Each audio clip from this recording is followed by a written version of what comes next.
할렐루야, 주님의 이름으로 문안드립니다. 다 같이 사도신경으로 신앙 고백하심으로써 수요일 새벽 예배를 시작하겠습니다. 나는 전능하신 아버지 하나님, 천지의 창조주를 믿습니다. 나는 그의 유일하신 아들, 우리 주 예수 그리스도를 믿습니다. 그는 성령으로 잉태되어 동정녀 마리아에게서 나시고 본디오 빌라도에게 고난을 받아 십자가에 못 박혀 죽으시고 장사된 지 사흘 만에 죽은 자 가운데서 다시 살아나셨으며 하늘에 오르시어 전능하신 아버지 하나님 우편에 앉아 계시다가 거기로부터 살아있는 자와 죽은 자를 심판하러 오십니다. 나는 성령을 믿으며 거룩한 공교회와 성도의 교제와 죄를 용서받는 것과 몸의 부활과 영생을 믿습니다. 아멘.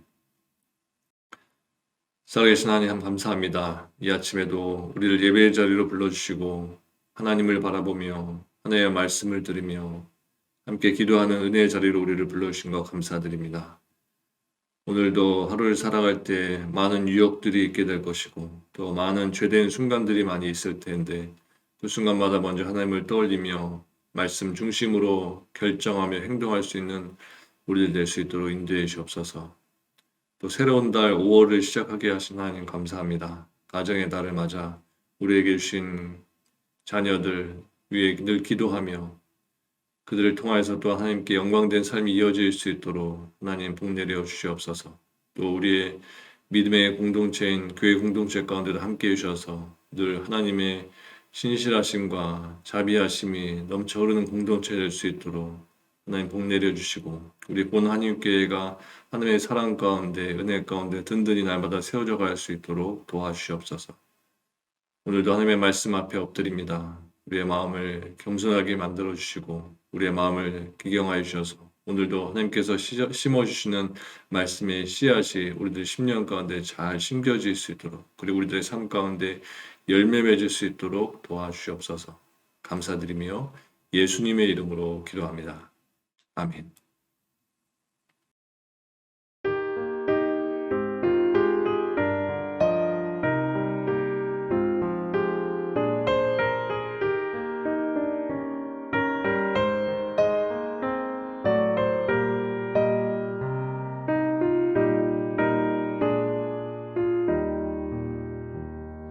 선한 목자 되신 우리 주 항상 인도하시고 푸른 풀밭 좋은 곳에서 우리 먹여주소서. 선한 목자 곳에 주여 항상 인도하소서. 선한 목자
하나님께서 오늘 우리에게 주시는 말씀은 창세기 27장 30절에서 46절까지의 말씀입니다. 창세기 27장 30절부터 46절까지의 말씀을 봉독해 드리겠습니다. 이삭이 야곱에게 축복하기를 마침에 야곱이 그의 아버지 이삭 앞에서 나가자 곧 그의 형 에서가 사냥하여 돌아온지라. 그가 별미를 만들어 아버지에게로 가지고 가서 이르되 아버지여 일어나서 아들이 사냥한 고기를 잡수시고 마음껏 내게 축복하소서. 그의 아버지 이삭이 그에게 이르되 너는 누구냐? 그가 대답하되 나는 아버지의 아들 곧 아버지의 맏아들 에서로소이다. 이삭이 심히 크게 떨며 이르되 그러면 사냥한 고기를 내게 가져온 자가 누구냐?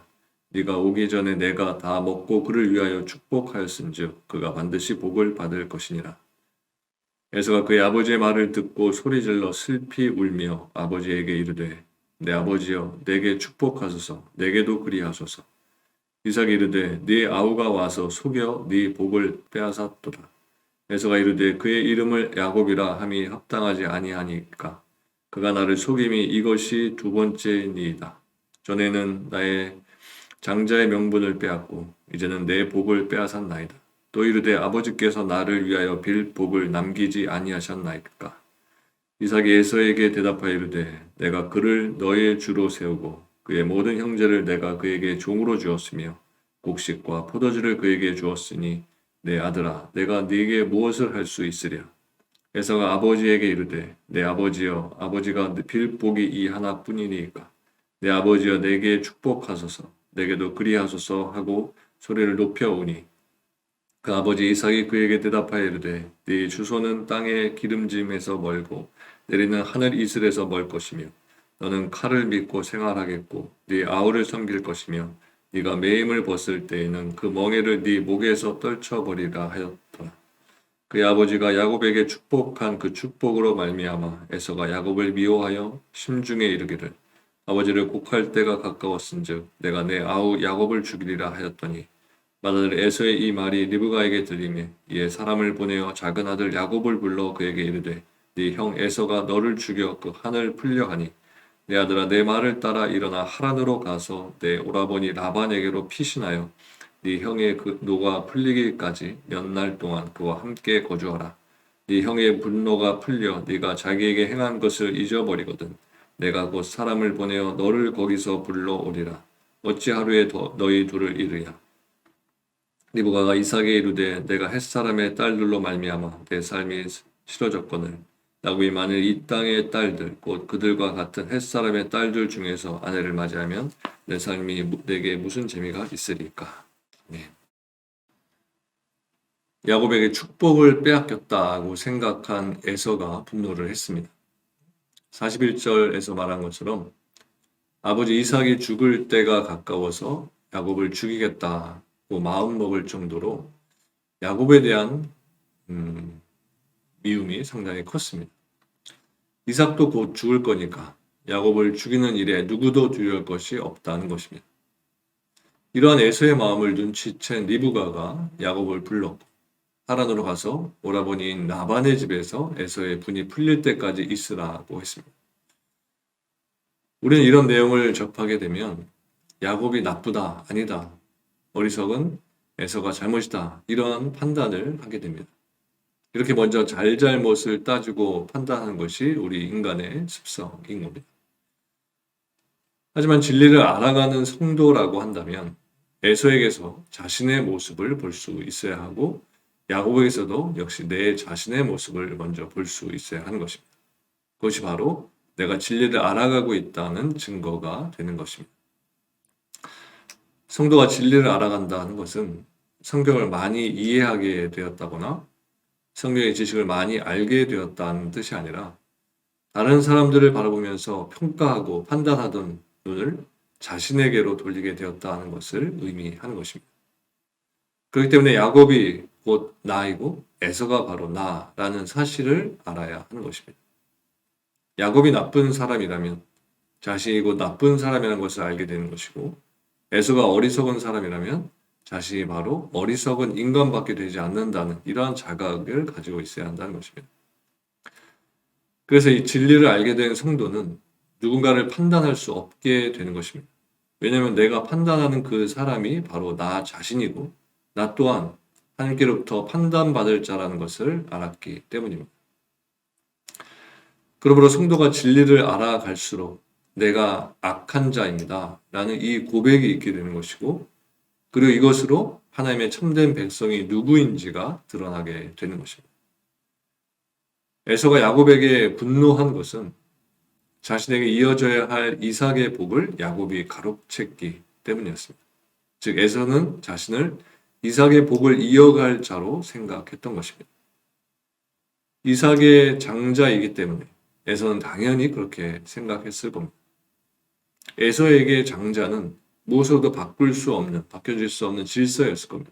어떤 이유든 형이 동생이 되고 동생이 형이 되는 경우는 없다라고 생각했던 겁니다. 그렇기 때문에 팥죽 한 그릇을 받고 장자권을 팔았는지도 모릅니다. 장자권을 판다고 해서 진짜로 에서 자신이 야곱의 동생이 되는 경우는 없다라고 생각했을 것이기 때문입니다. 여러분은 에서의 분노가 이해가 되시나요? 인간의 시각으로 접근하면 속임수를 쓴 것은 야곱이기 때문에 에서가 분노하는 것을 충분히 이해할 수 있습니다. 하지만 하나님의 시각으로 접근하면 한 가지의 사실이 걸림돌이 된다는 것을 알 수 있습니다. 그것은 에서는 누구든 하나님께 복받을 자격이 있는 사람은 없다는 것입니다. 따라서 에서의 분노는 하나님 앞에서의 인간됨에 대해 생각하지 않은, 순전히 아버지의 복을 이어받아서 세상에서 평안을 누리고자 한 것이 되지 않는 것에 대한 분노였던 것입니다. 야곱이 속임수를 써서라도 이삭에게 축복을 받고자 한 것도 에서와 동일한 욕망에 의한 것이었습니다. 이런 점에서 에서도 야곱도 동일한 존재이고 저와 여러분도 예외가 될 수 없는 것입니다. 우리 역시도 욕망에 이끌려 사는 존재이기 때문에 그렇습니다. 이런 점에서 보면 에서의 분노는 나보다 더 잘된 사람에 대한 우리의 시기와 분노를 보여주는 것이라고 할 수 있습니다. 이것이 우리의 실상이기 때문에 우리는 언제나 하나님 앞에 하나님을 대적하는 원수로 서게 되는 것이고, 하나님의 원수인 우리들은 하나님께 복을 달라고 할 수 없는 자들인 것입니다. 그렇기 때문에 이것을 아는 성도는 자신의 복을 위해서 하나님의 이름을 감히 부를 수 없게 되는 것입니다. 이처럼 하나님을 대적하는 원수인 우리에게 하나님이 함께 하시고 우리에게 복을 주신다면 그것은 무엇 때문일까요? 두말할 것도 없이 그것은 우리들에게 생명을 주시기 위해서인 것입니다. 생명이 없는 자에게 최고의 복은 생명이기 때문입니다. 우리를 생명에 있게 하기 위해서 예수님이 오신 것이고 예수님이 십자가에서 죽으신 것입니다. 그것으로서 하나님의 원수인 우리가 바로 예수 그리스도의 그 생명 가운데 머물 수 있게 된 것입니다. 에서와 야곱이 복중에 있을 때 서로 싸움으로 인해서 리브가가 하나님께 물었습니다. 그때 하나님은 두 국민이 네 태중에 있다고 하시면서 이 족속이 저 족속보다 강하고 큰 자가 어린 자를 섬길 것이라고 말씀하셨습니다. 이것을 보면 큰 자가 어린 자를 섬기는 이상한 세계를 세상에 나타내기 위해서 에서와 야곱을 잉태하게 하셨다는 것을 알게 되는 것입니다. 세상의 질서에서는 어린 자가 큰 자를 섬기는 것입니다. 그래서 사람들은 모두 다 큰 자가 되고 싶어 합니다. 모두 섬김을 받는 위치에 있고자 한 것입니다. 하지만 하나님은 큰 자가 어린 자를 섬기는 세상과 반대되는 이상한 세계를 세우고자 하십니다. 그렇다면 하나님이 세우신 세계에서는 큰 자가 되는 것이 복일까요? 어린 자가 되는 것이 복일까요? 섬김을 받기 위해 큰 자가 되는 것이 세상의 욕망이라면 큰 자로부터 섬김을 받는 하나님의 세계에서는 큰 자가 되지 못하고 어린 자로 존재한다 해도 섬김을 받는 복에 거하는 결과가 되는 것입니다. 에서와 야곱이 이러한 복의 세계를 알았다면 이삭의 축복을 받기 위해 투쟁하지 않았을 겁니다. 그 이유는 큰 자가 되지 않아도 섬김을 받는 복의 세계에 들어와 있기 때문입니다. 따라서 에서의 분노는 하나님의 참된 복의 세계에 무지한 자의 분노인 것이고 야곱의 속임수 또한 이것과 다를 바가 없는 것입니다. 큰 자가 어린 자를 섬긴다는 정확한 의미는 큰 자로 오신 예수님이 십자가에 죽으심으로써 어린 자인 우리를 섬기신 것을 뜻하는 것입니다. 예수님 외에 큰 자는 없습니다. 우리는 큰 자이신 예수님의 섬김으로 죄가 용서되고 거룩한 하나님의 백성으로 생명에 속하게 된 것입니다. 이것이 예수님의 섬김으로 인해 우리가 누리게 된 영원한 복인 것입니다. 성도의 인생은 예수님을 믿게 된 것으로 완성되었습니다. 예수님으로 인해 이미 완성되었기 때문에 더 채워져야 할 것이 없습니다. 그럼에도 우리의 욕망은 자꾸만 예수님이 아닌 세상의 것으로 채워지기를 원합니다. 그래서 이러한 욕망을 포기시키면서 예수님이 곧 기쁨이고 충만이고 감사임을 알게 하시고 그것을 증거하는 자가 되게 하시는 것이 하나님의 일하심인 것입니다. 결국 신앙은 우리가 원하는 것을 채워주기 위한 것이 아니라 오히려 포기시킨다는 것을 알아야 하는 것입니다. 우리가 이것을 알지 못하기 때문에 신앙에 대해 헛된 환상을 갖게 되는 것입니다. 이런 우리에 대해 하나님이 행위대로 갚으신다면 어떻게 될까요? 당연히 심판으로 끝나게 될 것입니다. 이것이 우리의 실상입니다. 그래서 이런 우리를 예수님이 섬기심으로 생명에 속한 자가 되었다 하는 것이 세상에서 가장 귀한 복이 되는 것입니다. 우리의 현재를 바라보면 무엇 하나 성에 차지 않게 됩니다. 남들은 잘 사는데 왜 나는 이것밖에 안 되느냐라는 불평이 있기도 합니다. 평생을 하나님을 믿었는데도 이 같은 불평이 사라지지를 않습니다. 때문에 내 믿음으로 살았다고 할 수 없고 결론은 하나님이 살게 하신 것입니다. 이것이 은혜입니다.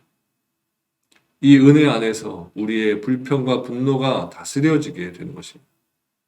성도는 하나님의 손에 붙들려 끌려가는 자이고 하나님이 알게 하신 것을 증거하는 자입니다. 이것이 성도의 존재의 이유입니다. 그러므로 세상에서 내가 큰 자가 되어야 할 이유도 없는 것입니다. 그런데도 이것을 알지 못한 사람들이 하나님의 은혜를 자신에게서 찾으려고 합니다. 지금보다 더 큰 자가 되는 것으로서 은혜를 확인하는 것입니다. 에서는 야곱에게 복을 빼앗겼다고 생각했습니다. 그것이 에서를 분노하게 한 것입니다. 이삭이 야곱의 속임수에 넘어가고 복이 야곱에게로 이어지는 것을 보면서 하나님의 뜻이 누구에게 있는지를 생각하는 것이 아니라 복을 빼앗겼다고만 생각하는 것입니다. 이삭의 축복이 본래 에서의 것이 아니었음에도 불구하고 제멋대로 자신을 복을 이어받을 자로 여기면서 축복을 빼앗겼다고 생각을 하는 것입니다. 세상에 내 것이라고 할 수 있는 것은 없습니다. 그런데도 우리에게는 많은 것이 주어져 있습니다. 기억해야 할 것은 나에게 그리고 다른 이들에게 뭐가 주어져 있든지 그것을 비교할 필요가 없다는 것입니다. 그 모든 것들은 지나가는 것이고 사라질 것들이기 때문입니다. 우리에게 많은 것이 주어져 있다 해도 그 모든 것을 가치 없는 것으로 보게 하는 것이 예수 그리스도입니다. 예수님의 섬김 안에서 복이라고 할 수 있는 땅의 것은 없습니다. 다만 예수님의 섬김 아래에 있게 하신 하나님의 은혜가 놀라운 복으로 다가올 뿐인 것입니다. 이 은혜로 감사하게 되는 사람이 땅의 것으로 인한 불평과 분노로부터 멀어지게 되는 것입니다. 오늘도 오직 하나님이 우리에게 주신 은혜만을 바라보시면서 그 은혜의 하나님으로 인해서 감사 속에서 살아가시는 저 여러분들 모두가 되시기를 주님의 이름으로 축원합니다. 기도하겠습니다. 하나님 우리에게 은혜를 베풀어 주시고 그 은혜로 예수 그리스도 독생자 예수를 우리에게 보내주심으로 우리를 죄에서 구원해 주시며 이 땅 가운데 하나님의 자녀로 살 수 있는 은혜를 주심을 감사드립니다. 세상을 바라보면 남들과 비교하게 되고 불평하게 되고 원망하게 되는 마음들을 많이 갖게 됩니다. 우리의 시선을 세상에서부터 끊어주시고 오직 예수 그리스도를 가슴에 품고 하나님 나라를 가슴에 품고 살아가는 우리들 되어서 그것을 인하여서 내가 족합니다. 그것을 해서 내가 만족합니다라는 이 고백 속에서 날마다 하나님 의지하며 살아가는 주님의 백성들 될 수 있도록 인도하여 주옵소서. 육신의 질병 가운데 어려운 상황 중에 있는 환우들이 있습니다. 그 병으로부터 회복될 수 있도록 모든 치료의 과정 가운데 함께 해주시고 하나님의 손으로 안수하여 주셔서 약해진 모든 몸의 구석구석이 깨끗하게 치유받는 은혜를 누리도록 인도하여 주옵소서. 오늘 하루의 삶을 오직 하나님의 손에 맡겨드리오며 감사를 드리며 예수님의 이름으로 기도합니다. 아멘. 하늘에 계신 우리 아버지, 아버지의 이름을 거룩하게 하시며 아버지의 나라가 오게 하시며 아버지의 뜻이 하늘에서와 같이 땅에서도 이루어지게 하소서. 오늘 우리에게 일용할 양식을 주시고 우리가 우리에게 잘못한 사람을 용서하여 준 것 같이 우리 죄를 용서하여 주시고 우리를 시험에 빠지지 않게 하시고 악에서 구하소서. 나라와 권능과 영광이 영원히 아버지의 것입니다. 아멘.